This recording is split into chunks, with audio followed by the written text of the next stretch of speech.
A bolha universitária brasileira que flutua fora da realidade. Este é o Visão Libertária, sua fonte de informações descentralizadas e distribuídas.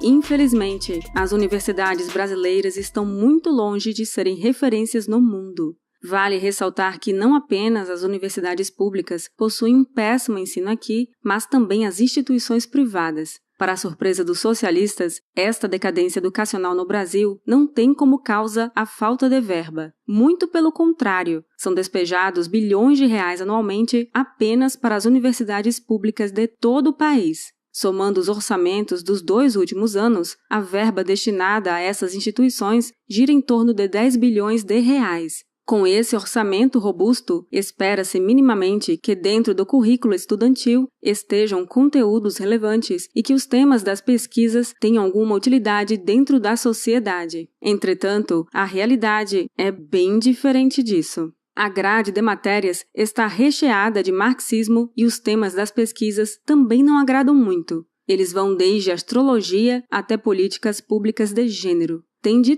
tudo e praticamente nada pode ser aproveitado pela sociedade civil. Nesse sentido, o ambiente acadêmico brasileiro está inundado de sindicalistas e marxistas, grupos que se favorecem da inexistência de qualquer competição no setor. Com isso, as universidades brasileiras tornaram-se uma arma política da esquerda e o seu principal colégio eleitoral, como os políticos gostam de dizer.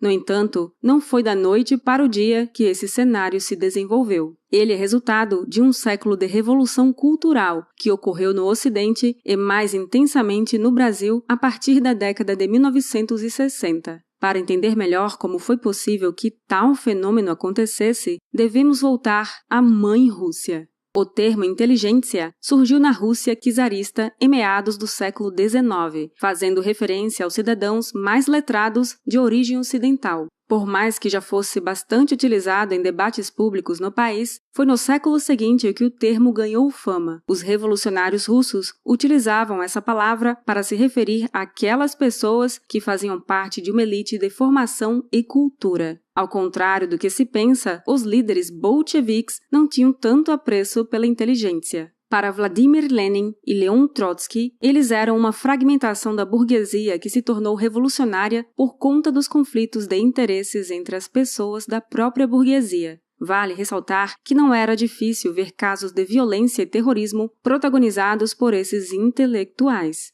Resumidamente, a inteligência era composta por jovens universitários que se opunham ao czarismo. Após a Revolução Russa e a implementação da ditadura marxista-leninista, o Partido Bolchevique, termo que significa maioria em russo, plantou sementes do comunismo no mundo todo, inclusive no Brasil. Foi no início da década de 1930 que os comunistas começaram a ter participação mais ativa no país. Entretanto, durante o Estado Novo, o Partido Comunista do Brasil, PCB, foi cassado e suas lideranças foram presas. Com isso, os comunistas passaram a atuar na clandestinidade. Enquanto a União Soviética esteve de pé, ela manteve relações diplomáticas com os partidos comunistas do mundo todo, a fim de incitar e financiar a revolução nos seus respectivos países. Essa estratégia funcionou em alguns lugares, como China, Coreia do Norte e Cuba. O caso da ilha caribenha é o mais emblemático, pois quando a União Soviética caiu de podre, o país perdeu a sua principal fonte de financiamento e, consequentemente, quebrou, afundando a sua população na mais profunda miséria. Para quem tem interesse pelo desastre comunista em Cuba, assista aos vídeos A Vida em Cuba é Tão Ruim Assim e A Economia de Cuba, aqui no Visão Libertária, e ambos narrados por mim.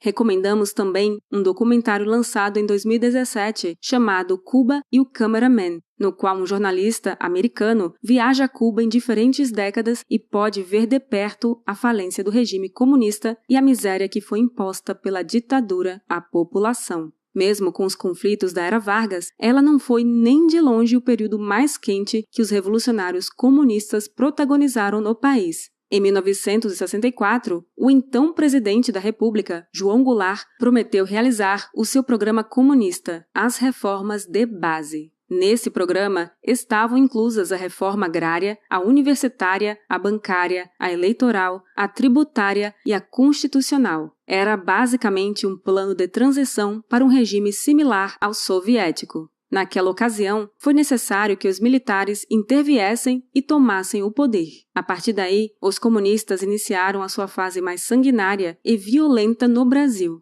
Incontáveis casos de roubos, sequestros, assaltos a banco, assassinatos e atentados terroristas protagonizados pelos revolucionários foram registrados no regime militar, em retaliação ao governo da época. Por outro lado, os comunistas investiram pesadamente na Revolução Cultural, infiltrando-se na Igreja Católica, nas universidades e dominando por completo a classe artística. É importante dizer que desde a Semana da Arte Moderna de 1922, os artistas brasileiros começaram a ter tendências vermelhas muito fortes, como no caso de Carlos Drummond de Andrade e Tarsila do Amaral. No âmbito religioso, por exemplo, Dom Helder Câmara foi um dos principais ideólogos da teologia da libertação, responsável pela perversão da fé católica na América Latina. Cantores e compositores como Gilberto Gil, Chico Buarque e Caetano Veloso protagonizaram na época o movimento conhecido como Tropicália, sendo também grandes entusiastas do regime político mais sanguinário da história até os dias de hoje, o comunismo.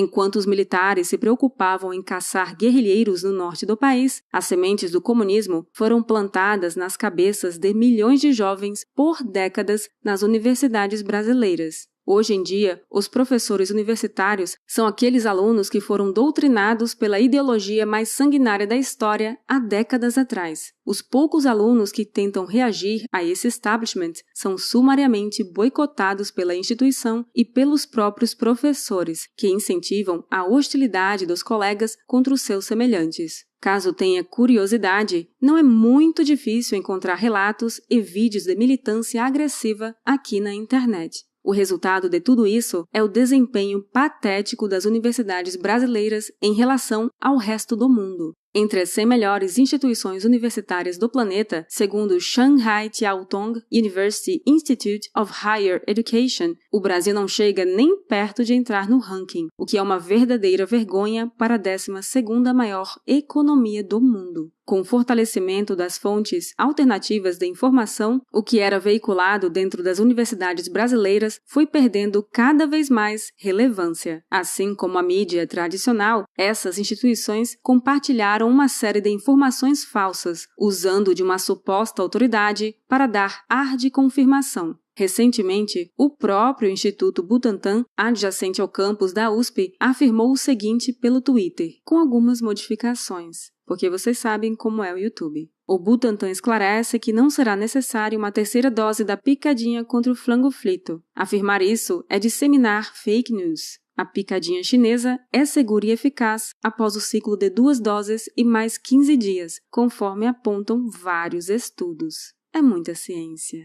Bom, essa informação publicada em meados de 2021 não demorou muito para ser provada falsa. Até mesmo as instituições que compõem o mainstream confirmaram isso. No entanto, por ser um órgão que possui o mesmo viés ideológico da mídia tradicional, não foi em momento nenhum questionado por disseminar informação falsa. Por outro lado, não é raro ver casos em que veículos que não agradam ideologicamente são sumariamente removidos das plataformas, muitas vezes veiculando informações verdadeiras. Por enquanto, a esquerda ainda domina todo o establishment político corporativista, mas a tendência é que isso não dure por muito tempo. Com a popularização de veículos mais livres nas mídias sociais, inúmeras greves estudantis, músicas estapafúrdias elogiando ditaduras genocidas, professores marxistas e uso de drogas dentro dos campi das universidades brasileiras foram expostos. Uma das pessoas que mais contribuiu para essas exposições foi o youtuber e político Arthur Duval, que estava mais inclinado à direita naquela época. Ainda hoje, inúmeros congressos estudantis financiados com dinheiro de imposto são utilizados para enaltecer figuras abjetas exegetas como Paulo Freire, Olga Benário e Carlos Marighella. Com muita frequência, os próprios estudantes usam o espaço universitário para promover reuniões para discutir pautas da cartilha progressista, como política de gênero, ambientalismo exacerbado e discussões racistas eufemizadas como raciais. A degradação das universidades brasileiras passa muito por quem as formou e quem são seus atuais professores.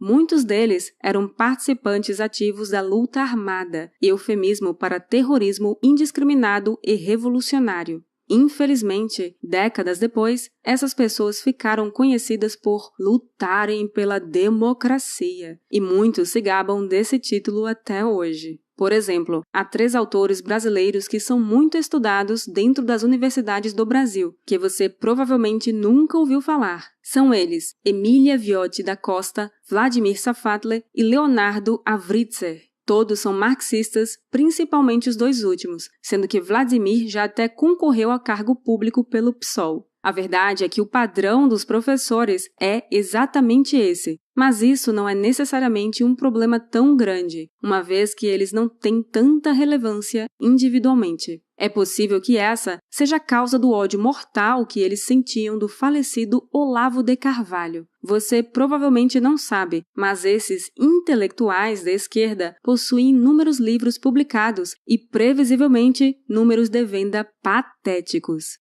Por outro lado, Olavo sempre esteve fora do mainstream, possui uma visão política diametralmente oposta à da bolha intelectualoide e possui vendas significativas. Não há dúvidas de que ele representou o início da ruptura da hegemonia esquerdista no Brasil. Outro exemplo desse padrão é que em julho de 2020, professores antifa foram às ruas defendendo a luta armada e a revolução comunista para derrubarem uma suposta opressão do sistema capitalista. Cá entre nós, a única coisa que o capitalismo impõe é aquela que o Tico Santa Cruz já admitiu não gostar muito: trabalhar. Na época dessas manifestações, um professor de Sociologia da Universidade Federal da Bahia publicou o seguinte em uma rede social, com modificações. Quem aqui de Salvador topa participação em protestos de rua com potencial conflituoso? A ideia é partir para o enfrentamento nas ruas e f***se o flango flito. Serão necessárias muitas pessoas, armas brancas, material incendiário e coragem. Bom,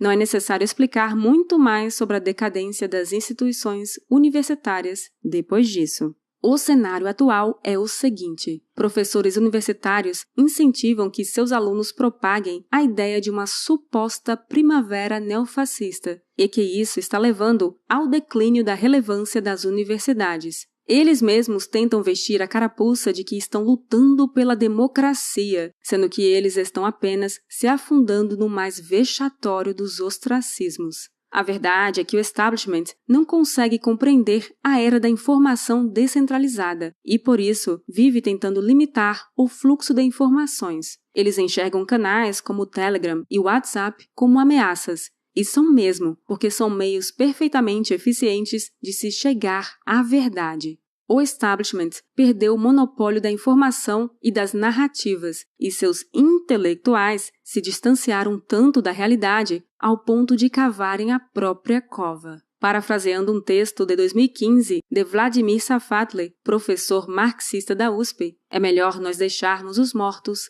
enterrarem os seus mortos. O fim da inteligência brasileira está próximo, e isso é bom.